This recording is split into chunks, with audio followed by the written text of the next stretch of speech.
Hi guys, this is the second lecture for chapter 10. So we're going to continue talking about the exclusionary rule and some other things that deal with the exclusionary rule. So I will share my PowerPoint. So if you remember, we left off and we were talking about criminal procedure law, okay? And we were talking about what are the consequences to police if they decide to violate procedural law. Okay, so just as a review, remember what is the exclusionary rule. So think back and think what we said the exclusionary rule was.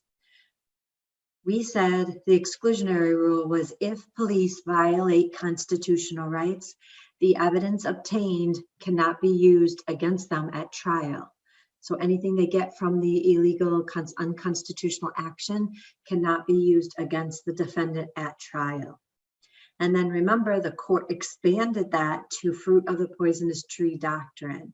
And remember that said, not only is the initial evidence you obtain excluded from trial, any evidence derived from that evidence afterward, further steps along, is also excluded from trial and you cannot use it. Okay, so then my next question is, do you think it's an absolute rule? Like, is there any possible exceptions to this rule? And one of the things you'll learn very quickly in this class is there's always exceptions to everything. So I'm going to say a lot of times, this is the rule, and then the next words out of my mouth are going to be except. Okay, so that's no different from this. Okay, so here's my question. Police go to a judge who signs a warrant saying they have probable cause. Later, appellate court says that the judge was incorrect and there was not enough probable cause. So they throw out the warrant and the evidence of the search. It's appealed to the Supreme Court. So the trial judge says, yep, enough probable cause, signs the warrant. So the police are relying on a judge saying that they're doing everything properly. Later, the appellate court said, nope, even though the judge says it was enough, we say it was not probable cause. Therefore, bad warrant, bad search, and all the evidence gets thrown out. So what do you think the Supreme Court said? Did the Supreme Court agree with the district court or the appellate court? So this was a case of U.S. versus Leon. In Leon, the facts of the case were that Leon was under surveillance for drug trafficking. They believed that he was being part of drug trafficking. So they had get a search warrant based on their observations of him. And the court said, yep, you have enough with the surveillance to get the warrant. And so the judge signs the warrant and they go and they arrest Leon. And then when they arrest him, they find drugs and they want to use those drugs against him at court. So it went all the way to the Supreme Court, and the Supreme Court created a rule that said, if police are acting in good faith, if police believe that everything they're doing is correct, and they're trying to follow the rules, and they're trying to do the right thing, then even if it later is determined that it wasn't enough, we're still going to allow the evidence at court based on good faith exception. So it's good faith.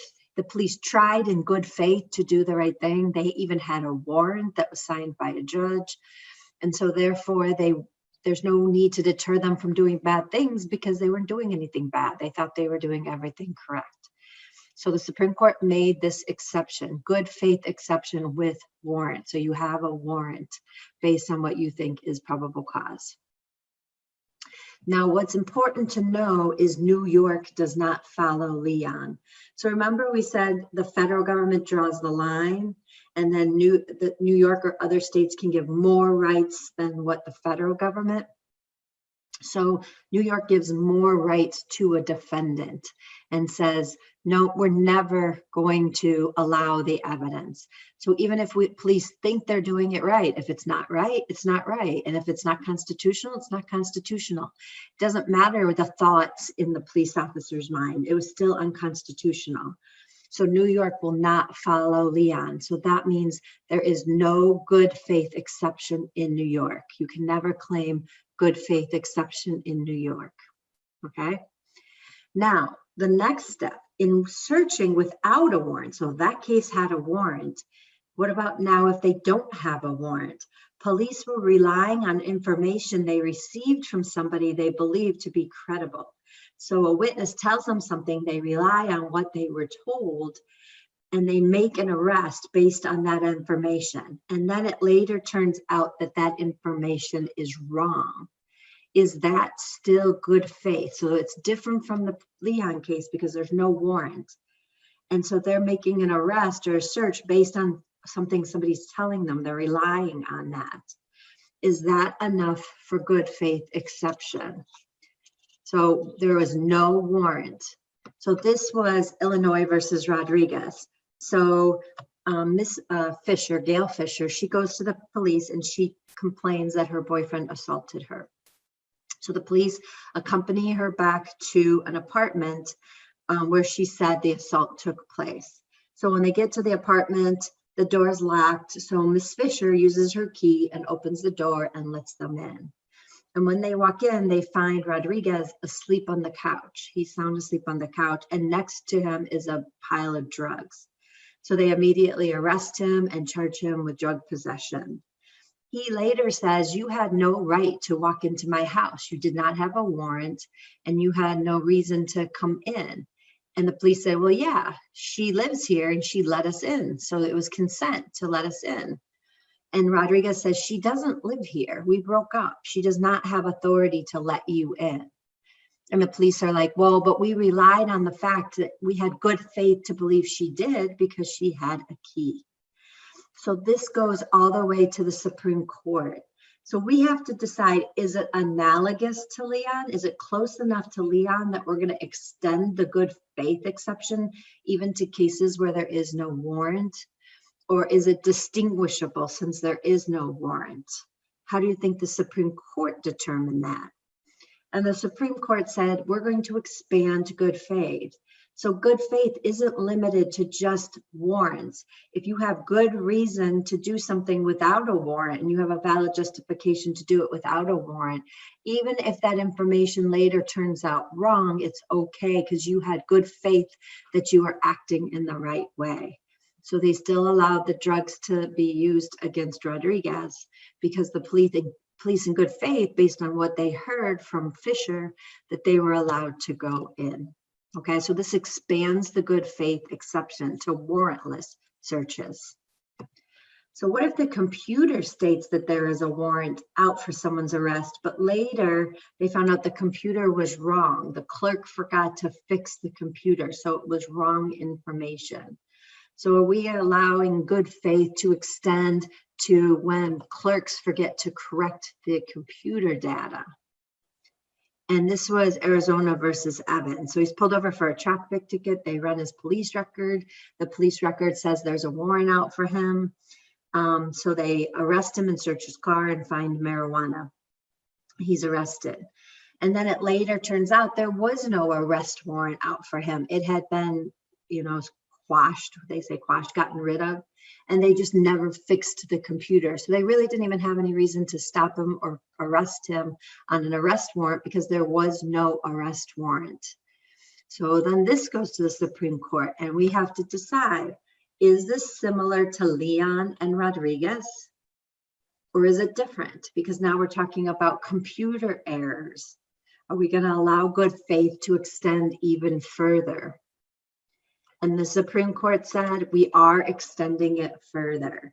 We're saying that we are not going to punish the police for clerk's error. So we're going to call it the good faith computer error exception. So we're going to make good faith even bigger. So hopefully you see every time they make an exception, they're giving police more power and they're taking away individual rights a little bit more.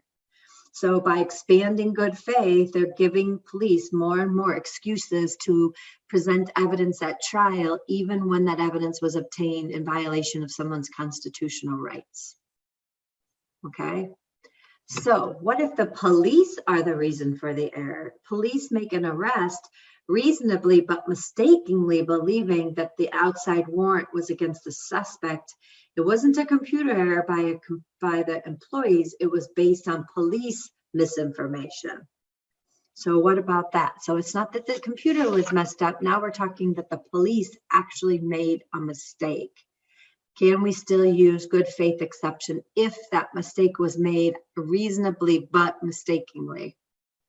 So this is Herring versus US. And in Herring versus US, the court said that although the police made the error with the arrest warrant, it's still good faith. So we're still going to expand it even further, even when the police, not a clerk, make a mistake about an arrest warrant. Okay, one more. What if police stop someone for only one working brake light, believing that the law requires 2 working brake lights? And during the stop, they search the car, they find cocaine, and then they arrest him. And then after he's arrested and they found the cocaine, the police officer realizes, oh, I was wrong about the law. The law only requires 1. So technically the police officer shouldn't have even stopped him because they weren't violating any laws when they were stopped, because they did have 1 working brake light. So now we have to decide, are we going to extend good faith exception even when the police, who are supposed to know the law, make a mistake about the law? So we're requiring them to enforce the law. They don't even know the law properly and they misapply it, and then they still claim good faith for the evidence that they found. So we have to ask ourselves, is the Supreme Court going to go that far? So we have Leon, we have Rodriguez, we have Evans, we have Herring. So is the court going to go that far? Is it going to allow the police to make mistakes about the actual law? And the Supreme Court said yes. As long as the mistake is objectively reasonable, then we're going to allow it, which to me blows my mind. We're going to allow the police not even to know the law and still allow them good faith. But that is what the Supreme Court has said. So good faith exception is very broad. As long as the police can show in any way that they acted in good faith, they thought what they were doing was correct, then you still may be able to use the evidence against the person. Okay? But remember, New York doesn't follow any of these. So all the way back to Leon, the Supreme Court said no good faith. So none of the other good faiths apply in New York. So if police violate constitutional rights, it doesn't matter if it was done in good faith or not. You cannot use the evidence against the person. Okay, so when does the exclusionary rule not apply? So this is when the actual evidence obtained during the initial bad act, when it cannot be used or when it doesn't apply. We already mentioned this. Grand jury proceedings, you can still use it against the defendant, habeas corpus, parole violations, and some civil actions. So that's called collateral use. So we may not be able to use the bad evidence at the actual trial, but we can use it during these other legal proceedings. Another way you can use it is cross-examination to impeach a defendant. So if a defendant takes the stand, so if the defendant chooses to testify in their own behalf, to defend themselves at trial, they're opening themselves up to be questioned about the excluded evidence. So if the prosecution said, have you ever used drugs? And the defendant says no, they can use that drug evidence that was excluded to show that the defendant is lying. So they're not using it to convict the defendant on the actual possession. They're using it to show that the defendant is lying. So this is one of the reasons a lot of times that defendants don't take the stand at trial to defend themselves, because they don't want these things that have been excluded or suppressed to be used during the trial when on impeachment. Okay, so those are the exceptions to the actual direct evidence obtained illegally. But remember, we have fruit of the poisonous tree, so evidence that's derived from that initial bad evidence. So the question is, are there exceptions to that? So the initial evidence, you beat the confession out of them, so that's out. And then we have fruit of the poisonous tree. So the body you get from that confession is also out. So the question is there a way to still allow that extra derivative evidence in, even if you throw the initial evidence out? Are there exceptions to fruit of the poisonous tree? So what about this? A person is accused of killing a little girl. During the ride to the police station, the police make statements to get the suspect to disclose where the child's body is located. So the man was arrested. He was put in the police car.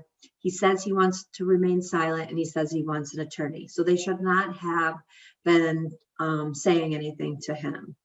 So what the police officers do in the car is they make comments to each other. Sure would be nice to find that little girl. Sure would give the family some peace of mind at Christmas time. So the man in the back hears this and makes a statement and says, okay, the body is where it's at. At the same time, when all this is bad stuff is happening, there was a search party that was really close to about to find the body. So they were really close in the vicinity to find the body. So the question is, can we still use the body? So I will just tell you, this case comes up twice. First, they had to make a determination. Was it improper what the police were saying? Was that a form of an interrogation?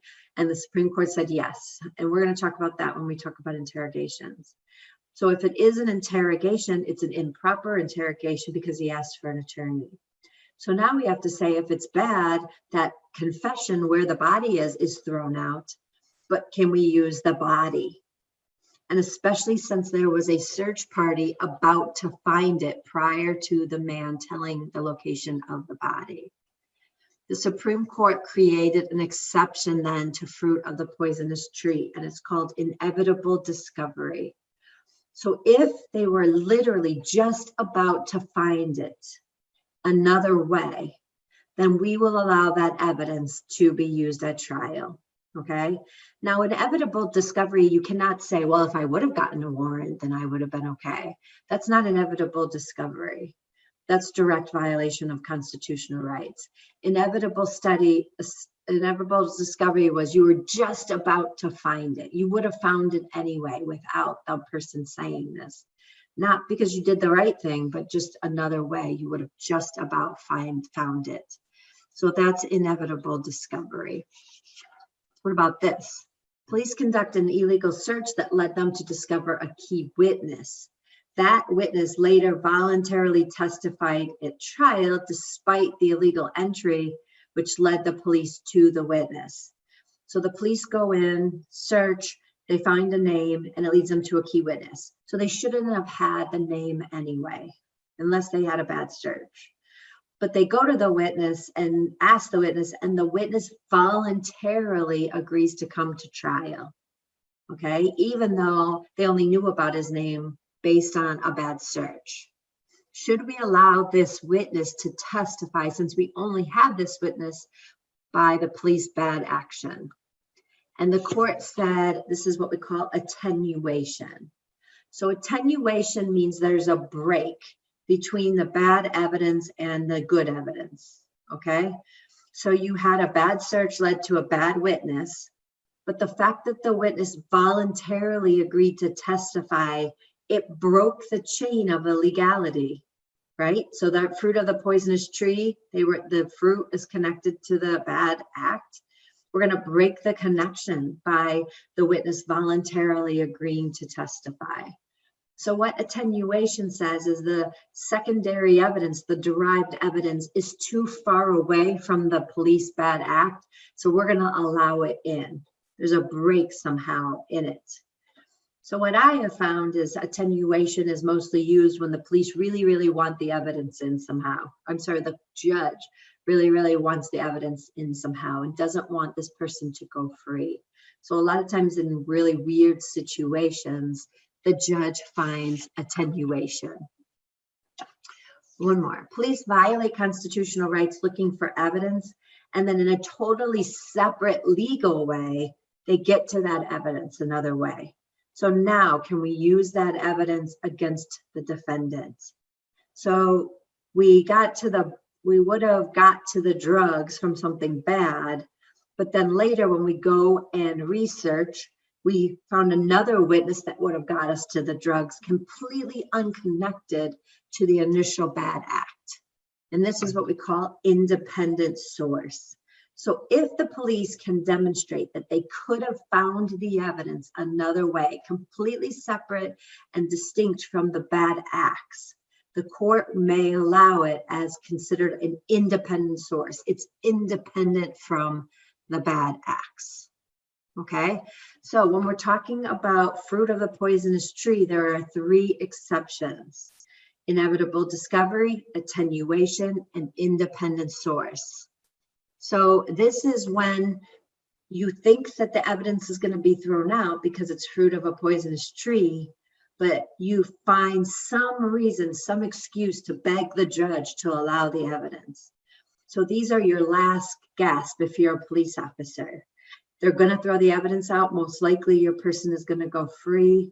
So this is like you begging the judge for one of these 3 reasons to allow the evidence to stay in. Because without these exceptions, the evidence would be out of court. Okay? So based on the exclusionary rule, do courts have to dismiss all criminal charges if the person is illegally arrested?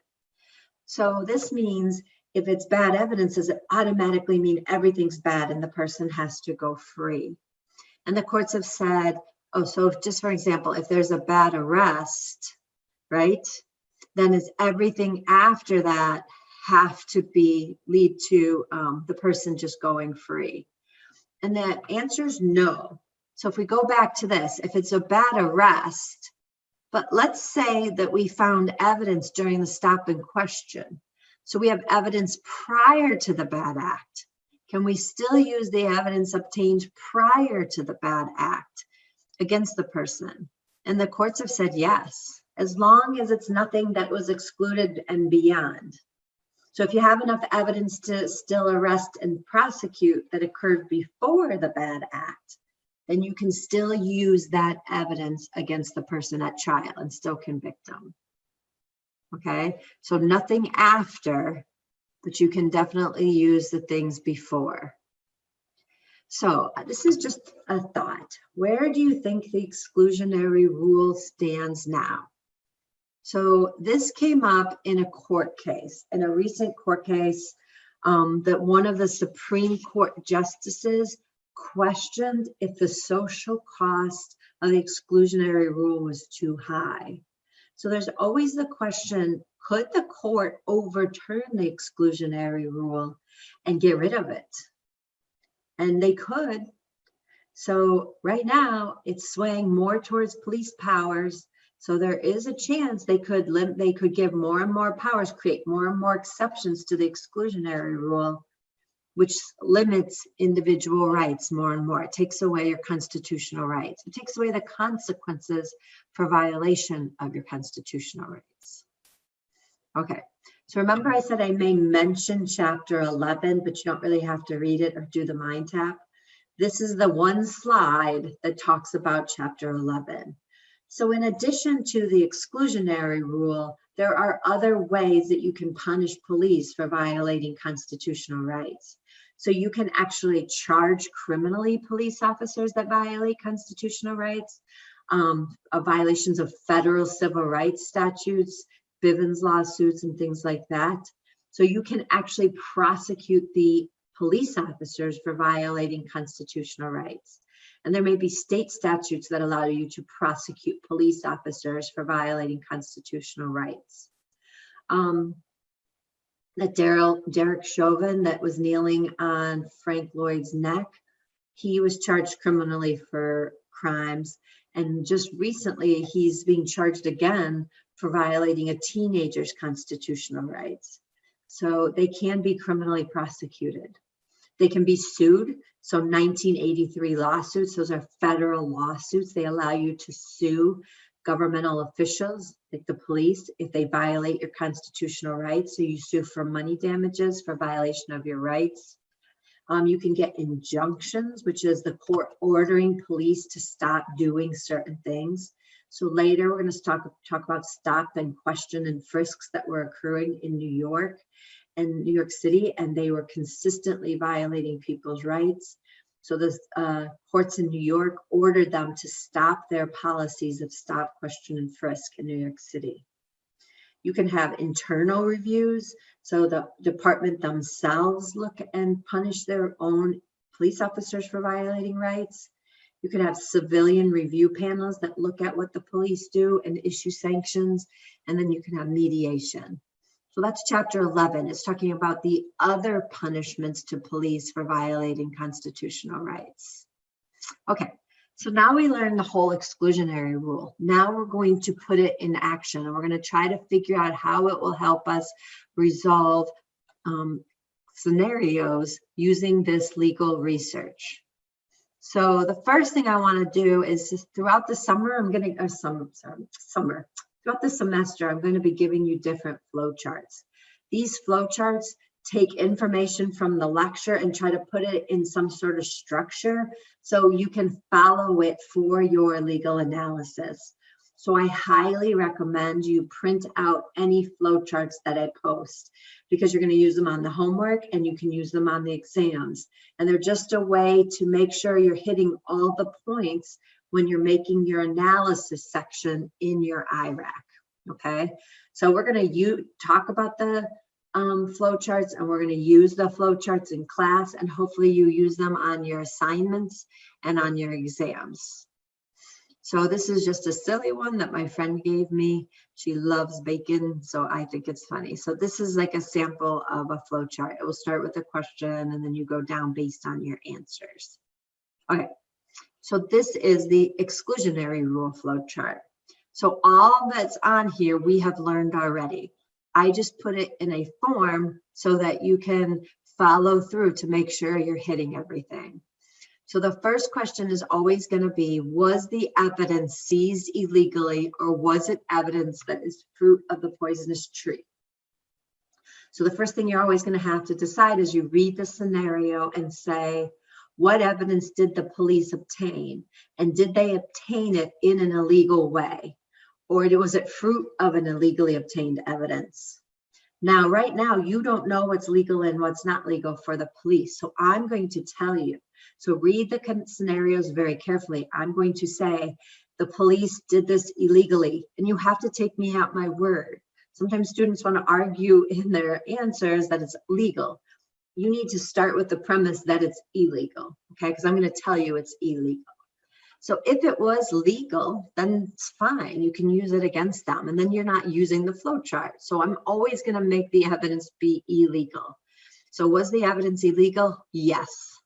So if it's less, yes, you immediately know the exclusionary rule kicks in, right? So the evidence would be excluded under this exclusionary rule. But remember, we have exceptions. So we have multiple exceptions. So then the first one, we have to go through each exception and figure out, do any of these exceptions apply? So first, did the police believe that what they were doing was proper, and was that belief reasonable? So if you're in the federal system, as long as the police believed what they were doing was proper and it was reasonable, then you can say, but the evidence can still be used with the good faith exception. So your answer would be yes, the police action was illegal. The evidence would be excluded under the exclusionary rule, except that the good faith exception applies. So we're still going to be allowed to use the evidence. So if that one doesn't apply, then we go to no, and we go to the next exception. Would the evidence have been discovered any other way? Okay. And if the answer was yes, that's inevitable discovery. And we can argue that.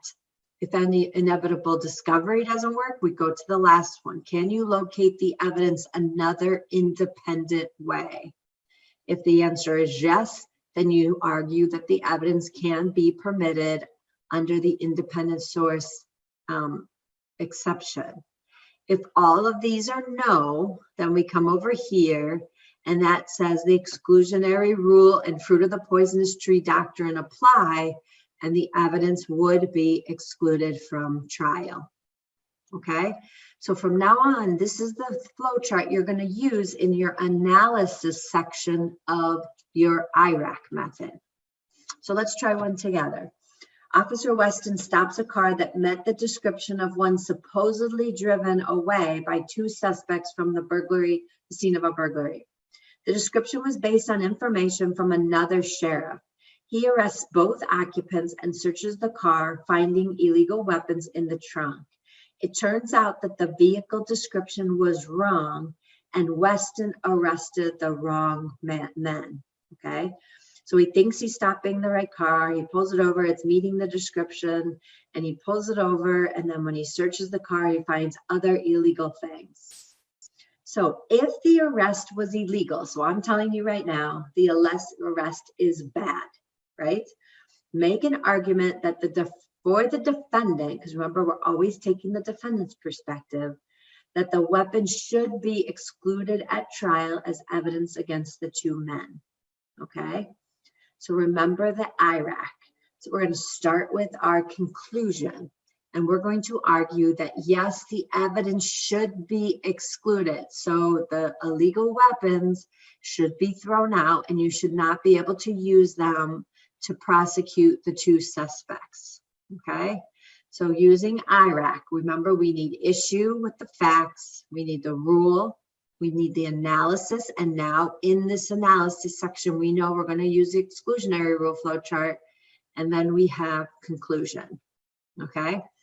So our issue is going to be the evidence should be excluded as fruit of a bad arrest, right? There was no probable cause to stop them, no probable cause to arrest or search because they had the wrong person. So therefore, we're going to argue as a defense attorney, the evidence should be excluded, okay? So the arrest by Officer Weston was illegal, so all evidence obtained after the illegal arrest should be excluded from trial.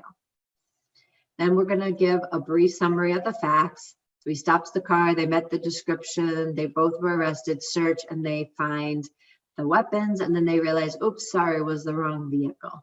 So we're just summarizing our facts. So that's our I for IRAC. Our next is rule. So we now know that we're talking about an illegal arrest. So I'm going to give you a hint. That's a Fourth Amendment violation. So the constitutional amendment is going to be, it should be Fourth Amendment and due process. It was a unfair process. So I would put Fourth Amendment here too, okay? And then we have to think about what court cases did we learn that we need to use in this situation. So we learned about some court cases that provided some exceptions to this rule. And one of the exceptions we learned was the good faith exception. So we learned the court case that created the exclusionary rule, Weeks. And then we learned some cases about the exclusionary or good faith. So when you're going to write your applicable rules, you're going to write Weeks versus US because that creates the exclusionary rule. You're going to write Silverthorne because it creates the exception, fruit of the poisonous tree. And you may want to cite one of the good faith cases also. But you're going to argue it doesn't apply because remember, we're arguing for the defense. So you could list a case and distinguish it and say those cases are different, right? So for our analysis, now we're going to use the flow chart and we're going to work our way through step by step and write out our answers. So the first question is, was the evidence illegally seized or was it fruit of the poisonous tree? I tell you right in the scenario that it was. So you would write the evidence was obtained illegally and was fruit of a poisonous bad arrest. So it should be excluded from court. But was there any exceptions to the exclusionary rule? So then you have to look through these exceptions. You're going to argue these exceptions do not apply. So you may want to cite the New York case and say good faith does not apply in New York, right? And then there was no inevitable discovery. They weren't just about to find it another way. And they did not have an independent source to get into those people's trunk because they were wrong to begin with. So we need to make arguments why none of these exceptions apply, okay? So this would be my sample analysis section. The evidence was fruit of the poisonous tree from an illegal arrest. Since the evidence was obtained illegally, it should be excluded from trial because there's no valid exception to the exclusionary rule. In this case, the good faith exception would not apply. it is distinguishable. This case is distinguishable. The police relied on information provided by other police officers, which consisted of no more than one sheriff's conclusion, and the individuals named committed the offense. This is not enough for good faith. Moreover, New York will not recognize good faith. So you're going to explain why none of the exceptions apply. And then we're going to end with our conclusion. Since the two men were illegally arrested by Officer Wesson, all evidence obtained after that illegal arrest should therefore be excluded from trial. So we go back to our intro conclusion statement and we change it just to a conclusion, arguing why the evidence should be excluded. Okay, so that is the IRAC method. So here's another one. So you read through it and you write down the IRAC method and see if you can figure it out. And when you're all done, then, or stop the video now, and when you're done, then you can compare it to the next slide. Okay, so hopefully you're back. You're using the IRAC method. You're using the flow chart, and you write your conclusion, you write your facts, and then this is your legal analysis section going through each of these questions, and then you ended with your conclusion. Okay. One more thing I want to point out, New York criminal procedure law. New York criminal procedure law, hopefully you have your penal law, criminal procedure law. New York says stuff about the exclusionary rule. So I suggest you looking up each of these sections and see what New York says about the exclusionary rule. I posted these online, and I've also posted a key. So when you look them up and you try to read them and figure out what it says, if you're not sure, look at the New York Crim Pro Law key and see if you have the right information. Okay. Now, the last thing is I posted additional exclusionary rule problems online.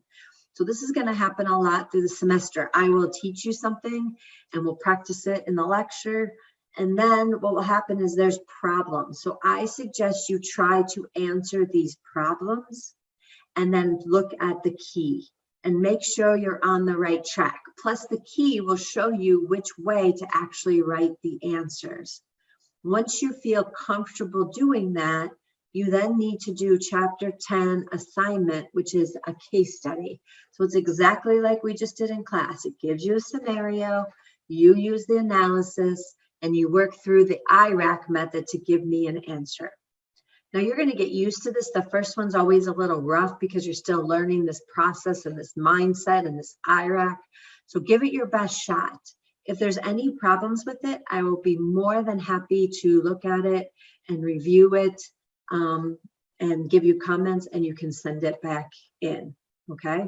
So I forgot to give you a key word. So the key word for today's lecture is good faith.